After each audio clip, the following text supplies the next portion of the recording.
صحیح. اچھا مجھے یہ بتائیں اس سارے معاملے میں ایک تحریک تحفظ آئین پاکستان بنائی گئی. اب یہ جو تحریک تحفظ آئین پاکستان ہے اس کے کہا گیا کہ پنجاب سے سٹارٹ ہو رہا ہے معاملہ اور ہو بھی رہا ہے آپ کے علاقے سے اور غالباً آپ کے حلقے سے ہی. ہوسٹ آپ ہوں گے، ساتھ میں ظاہر ہے کہ دیگر ڈویژن کے لوگ بھی ہوں گے. تاریخیں تبدیل ہو رہی ہیں. تاریخیں کیوں تبدیل ہوئیں؟ اس کے پیچھے کیا کہانی ہے؟ کب کرنا ہے ایگزیکٹلی؟ کیا اس کا پلان ہے؟ جو چیزیں اس میں اس وقت تک فائنل ہوئی ہیں. سر اس میں فرسٹ تو ڈیسائیڈ ہوا تھا کہ وی ول گو ٹو بلوچستان. وہاں پر ہم عید کے فوراً بعد ہم چمن میں گئے اور پشین میں گئے، 2 جلسے کر کے آ گئے.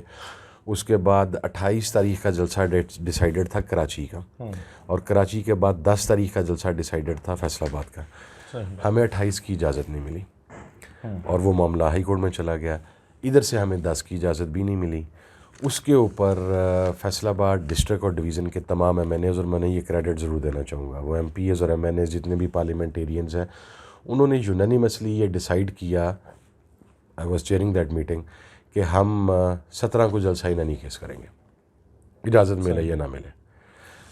لیکن 9 تاریخ کو جس قسم کا کریک ڈاؤن ہوا پورے فیصل آباد میں، اس کے بعد ایک میٹنگ ہوئی اتحادی جماعتوں کی جس کے اندر 2 آراء تھیں. میں تو کہتا تھا کہ جی میں تو ریڈی ہوں، آئی ہیو نو ایشوز، آپ کو ویلکم کروں گا فیصل آباد 17 کو، اور پھر جو ہوگی دیکھی جائے گی. لیکن ایک دوسری رائے وہاں پر اتحادی جماعتوں کی طرف سے یہ بھی تھی کہ ہم نے بیسیکلی پنجاب کو بوسٹ دینا ہے.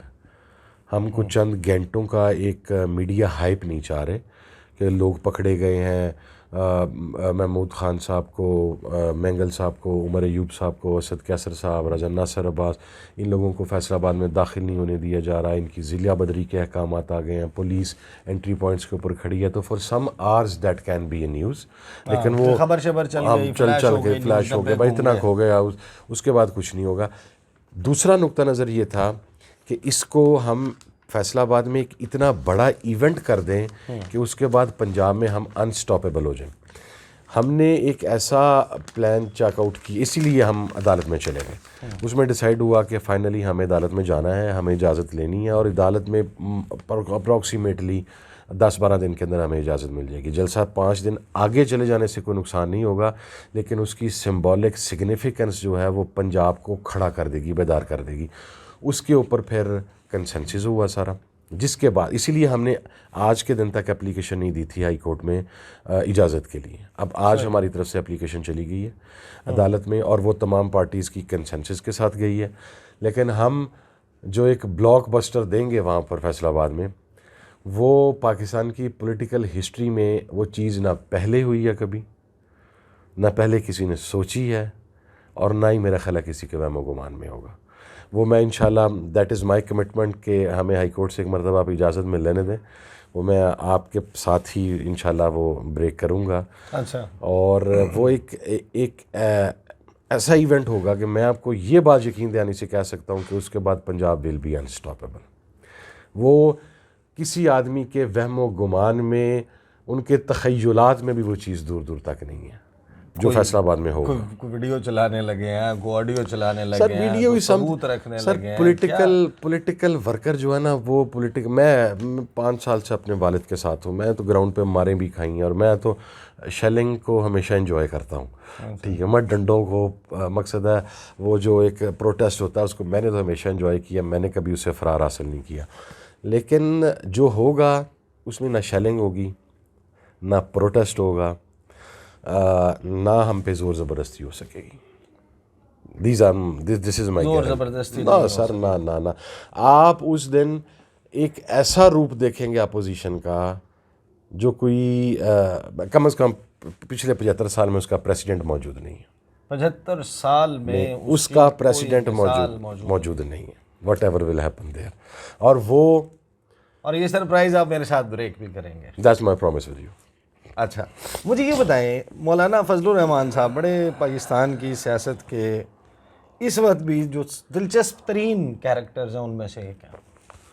وہ کہانی یہ بن گیا ہے کہ بن گیا رقیب آخر جو تھا رازداں اپنا. یہ 9 مئی کا جو انہوں نے جلسہ کیا، وہ 2 یا 3 مئی والا کراچی والا، وہ جو گفتگو ان کی ٹون ہے، وہ تو لگتا ہے کہ وہ کشتیاں جلا چکے ہیں پی ڈی ایم والی، وہ حکومت کے ساتھ، یعنی جن کی پارٹی کے لوگ بیٹھ کے یہ کہہ رہے تھے کہ وزیر اعظم چاہے پی ایم ایل این کا ہو چاہے پیپلز پارٹی کا ہو، صدر مولانا فضل الرحمان ہوں گے، یہاں پر تو وہ اس طرح چیلنج کر رہے ہیں اداروں کو، تو کیا ون پیج پہ آ رہے ہیں آپ کے ساتھ؟ ان کو کوئی تحریک تحفظ آئین پاکستان میں شامل کیا جانا ہے یا کیا؟ میں اس میں ایک آپ کو عرض کر دیتا ہوں، مولانا ہمیشہ جب کشتی چلاتے ہیں نا، ایک ہوتا ہے وہ محاورہ حقیقی معنوں میں کہ آپ جنرلی اپنے کشتیاں جلا دیتے ہیں اور آپ کے پاس پھر وے بیک کوئی نہیں رہتا، اور پھر یا آپ نے مرنا ہے یا آپ نے مارنا، ٹارگیٹ اچیو کرنا ہے یا ادھر یو فنشڈ۔ لیکن مولانا کشتی میں ہمیشہ کیمیکل لگا کے آگ لگاتے ہیں، جو آپ نے دیکھا ہوگا اکثر سرکس میں کیمیکل لگا کے تو جسم کے اوپر، یا وہ جو رنگ بالز ہوتے ہیں ان کے اوپر لگا کے، وہ کیمیکل بیسیکلی آپ کے کپڑے کے اوپر آگ کا امپیکٹ نہیں آنے دیتا۔ مولانا کی کشتی کو ہمیشہ وہ کیمیکل لگا ہوتا ہے جو دیکھنے میں آگ نظر آ رہا ہوتا ہے لیکن وہ ہارمفل ابھی بھی۔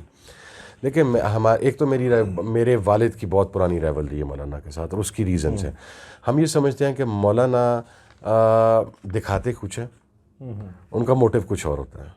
میرا ابھی بھی فرم بلیو، اور میں نے یہ بات میں آپ کے پروگرام میں بھی کہہ رہا ہوں، میں کچھ ٹی وی پروگرامز میں بھی، اور میں اتحادی جماعتوں کی میٹنگ میں بھی، اور پاکستان تحریک انصاف اور جو ہماری کور کمیٹی ہے اس کی میٹنگ میں بھی میں آن ریکارڈ کہہ چکا ہوں کہ مولانا ہمیں ڈچ کر جائیں گے، اور جب مولانا کا ٹارگیٹ اچیو ہوگا، ان کا گول اچیو ہوگا، ان کا گول یہ بھی ہو سکتا ہے کہ پی کے کی گورنرشپ انہیں مل جائے، کشمیر کمیٹی کی چیئرمین شپ انہیں مل جائے، کچھ اور سیٹیں انہیں مل جائیں، یا ان کا گول یہ بھی ہو سکتا ہے کہ یہ نیریٹو اینٹی اسٹیبلشمنٹ کا بیانیہ بنا کے یہ انہوں نے میاں نواز شریف کی جولی میں ڈالنا۔ I am still convinced on it کہ اتنی لوگوں کے لیے آزادی مارچ بڑا تھا کہ مولانا جدوجہد کرنے آئے، وہ آزادی مارچ میں جو کچھ تھا وہ قوم کے سامنے آئے تو قوم سر پہ ہاتھ رکھ کے بیٹھ جائے کہ یہ کیسے مذہبی لوگوں کا کیسا روپ ہے۔ لیکن میں نے اس رائے کے ساتھ ساتھ یہ بات بھی کہی کہ چونکہ ہم 6 جماعتی اتحاد میں، پولیٹیکل آدمی، ڈیموکریٹک آدمی ہمیشہ کثرت رائے کے ساتھ یا جو فیصلہ ہوتا ہے اس کو ایکسیپٹ کرتا ہے۔ باقی 5 جماعتیں اگر فیصلہ کرتی ہیں کہ مولانا کے ساتھ الائنس ہونا چاہیے تو میں ان کے فیصلے کے ساتھ جاؤں گا، and I stand up with Maulana and with them. لیکن ہمارا جو پچھلا 40 سال کا ایکسپیرینس ہے وہ یہی ہے کہ مولانا صاحب جو ہے نا وہ اپنی مرضی کی چیزیں اچیو کریں گے بھائی جان، اور اگر بالکل تحریک کو آپ اپنی ایک عروج پہ پہنچا کے ایک میجر پارٹنر درمیان میں سے اسکپ کر جاتا ہے تو پھر آپ سمجھتے ہیں سیاسی تحریکیں ڈیمیج کیسے کی جاتی ہیں۔ یہ بھی ہو سکتا ہے، آپ اس ایلیمنٹ کو کیوں اگنور کرتے ہیں؟ آپ یہ بھی آپ کو لگتا ہے کہ وہ ہائی جیک کر سکتے ہیں، خود اپنے آپ کا زور استعمال کر کے اپنے معاملات سیدھے کر سکتے ہیں؟ اپنے معاملات تو وہ کر لیں گے، وہ الحمدللہ ان میں صلاحیت بدرجہ اتم موجود ہے۔ ابھی بھی وہ دیکھیں جس دن وہ اسمبلی میں آئے اور انہوں نے مشہور زمانہ جو بھی تقریر کی اینٹی اسٹیبلشمنٹ اور بڑا انہوں نے بیانیہ اور نریٹو بنانے کی کوشش کی، آپ اس کی تقریر کے فوراً بعد کی فوٹیجز نکالیں۔ میری سیٹ بالکل نیکسٹ ہے مولانا کے، اور پھر میں فرنٹ رو میں، ہم سب لوگ ہیں۔ مولانا نے وہ تقریر ختم کی ہے، پوری اپوزیشن کو اگنور کر کے سیدھا حکومتی بینچز پہ گئے۔ مولانا جفیاں، مولانا کی مسکراہٹیں، مولانا کی گپ شپ وہ پی ایم ایل این اور پیپلز پارٹی کے ساتھ تھی۔ جب آپ اسٹیبلشمنٹ کو للکار رہے ہیں، جب موجودہ حکومت کو اللیجیٹیمیٹ کہہ رہے ہیں، جب آپ اپوزیشن کے ساتھ آنے کی بات کر رہے ہیں، تو آپ وہاں پہ کیا کر رہے ہیں؟ دوسری بات، اگر مولانا اتنے سنسیئر ہیں تو الیکشن کمیشن نے تو نوٹس کیا تھا پی ایم ایل این کو اور پیپلز پارٹی کو فار ریزرو سیٹس۔ مولانا خود وہاں پہ درخواست کر کے حصہ لینے کے لیے پہنچے ہیں کہ جناب 3 سیٹیں میری بھی بنتی ہیں، مجھے بھی دیں۔ ٹھیک ہے، تو وہ مولانا اگر ہمارے ساتھ اتنے سنسیئر ہیں، وہ تو ہماری سیٹیں کھینچنے پہ لگے ہوئے ہیں۔ So you need to understand the face of Maulana, but still democratic culture یہی ہے، نارمز یہی ہیں کہ آپ اکثریت کا فیصلہ تسلیم کریں۔ میں نے اپنی ریزرویشنز رکھ دی ہیں متعلقہ فورم کے اوپر بھی، اور چونکہ مجھے اجازت تھی اس بات کی کہ میں اپنے ان تحفظات کا برملا اچھا، کیونکہ یہ پوچھا جا سکتا ہے کہ اگر آپ نے اس فورم کے اوپر رکھی ہیں تو آپ بس ٹھیک ہے وہیں پہ رہنے دیں، باہر آپ کیوں کر رہے ہیں؟ لیکن مجھے اجازت تھی کہ میں برملا یہ بات کر سکتا ہوں، صحیح، تو میں نے اس لیے برملا یہ بات کی۔ باقی جو فیصلہ ہوگا میں اسے قبول کروں گا۔ اچھا، یہ آپ نے سرپرائز کی تو بات کر دی، آپ نے یہ بھی کہہ دیا کہ کچھ ایسا ہوگا کہ جو پاکستان کی تاریخ انپریسیڈنٹڈ ہے۔ لیکن ایک سوال ہے بہت سارے لوگوں کے ذہنوں میں کہ پاکستان تحریک انصاف لانگ مارچ کے لیے مشہور ہے، دھرنے کے لیے 126 دن کا 4 سیٹوں پہ. ابھی ہمارا جو ہے وہ کہتے ہیں کہ ہمارا کلیم ہے کہ ہماری 80 یا 100 سیٹیں جو ہیں وہ چوری کی گئی ہیں. تو لانگ مارچ کہیں ہے کہ کوئی تھوڑا سا کچھ ہی عرصے میں نہیں، کوئی long it has nothing to do with long march جی. ابھی تک کارڈز کے اوپر بھی نہیں ہے، ڈسکس بھی نہیں ہوا، کوئی سٹ ان بھی نہیں ہے. اچھا ابھی نہ لانگ مارچ ہے، نہ سٹ ان ہے، نہ اس کے اوپر ابھی کسی قسم کی ڈبیٹ ہوئی ہے، نہ یہ ٹیبل ہوا ہے کہ اس کے اوپر کسی قسم کی گفتگو ہوئی ہو. لیکن جو کچھ بھی ہے، میں صرف یہ بتا دوں کہ آئی جی پنجاب کو کہ تو بڑی بدماشی کر لی ہے موصوف نے. ہم آپ کی بدماشی فیصلہ آباد میں دیکھنا چاہیں گے. We would love to see that. Open challenge. ہاں بالکل اوپن چیلنج ہے بھیا.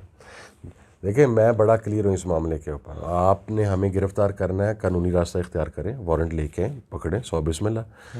لیکن بھائی جان یہ اب گھروں تک ہاتھ جانے والی باتیں جو ہے نا اب یہ ختم ہو گئی ہیں.